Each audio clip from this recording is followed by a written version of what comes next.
Hey all you colorful sprinkles, it's Willow, and I'm back with a personal pizza in hand, and we're ready to dive into part 3 of our retro road trip series. We're cruising the 6 awesome antique shops between Hixton and Black River Falls, Wisconsin, and today our adventure begins at the Village Peddler right here in Hixton. It's just a minute down the road from our last treasure hunt at Cobblestone Cottage, so if you're feeling the vintage vibes, get comfy, let's go exploring.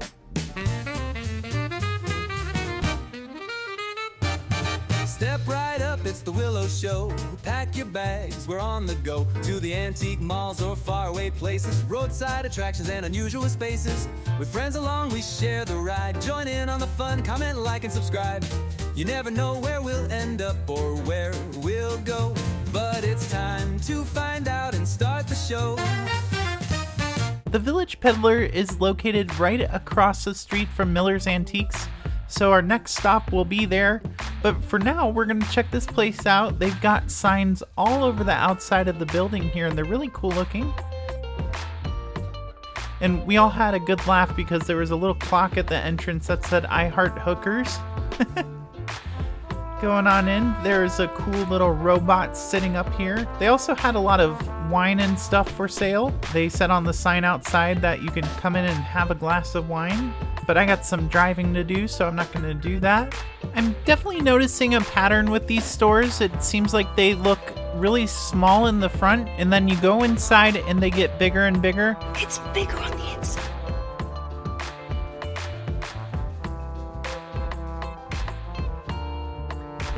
I was walking around the corner and I saw this pillow, and I wonder where this came from. Why, NBC, of course. This was a really neat light made by a local artist. And just across from that, I spotted the glow of a Vaseline glass cabinet. They actually only had a couple pieces in there, but they were really big bowl ones. You don't usually see big ones, but that was a really cool one, big bowl. Like I said, this place keeps going on and on, so let's take a step further into the mess. This neat looking wooden trunk actually is stamped with Black River Falls on it, so it definitely is a local piece. Wonder how old it is. Also, check out this room full of Hot Wheels cars. If you're a Hot Wheels fanatic or you like tiny cars or Matchbox or any of those, you might want to check in here and see if they got what you're looking for.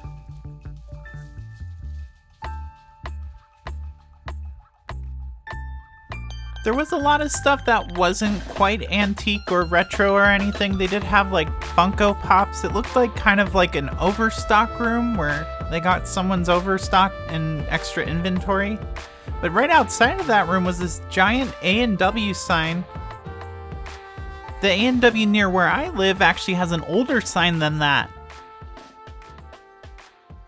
And this was a neat art piece. I was trying to find out more information on it, but apparently it's from the World's Fair. I'm not sure which World's Fair, but it was from a World's Fair. If you recognize this piece or know who the artist is, let me know in the comments. This room over here is the library, so I'm assuming it has tons of books, which it does. Some old photo albums too. I always find those interesting, especially ones with photos and memories written in them. Really cool to find those when you do.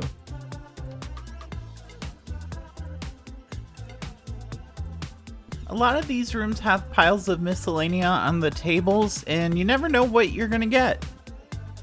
This room made me feel like I was in an estate sale. There's so much clothes everywhere in piles. I've actually been on the lookout for the Rugrats in Paris movie, and I haven't seen it in stores lately, but I'm keeping an eye out for it, so if you see it in one of these local stores, let me know. Et voila! Our Parisian pita tip. One of my favorite things in this place, besides that cool Coca-Cola lamp, is this awesome clown painting I found on the wall.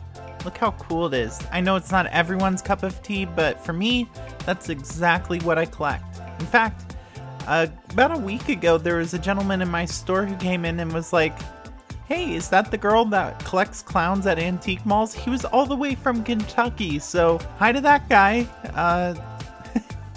Sorry if clowns aren't your thing, but that's my thing.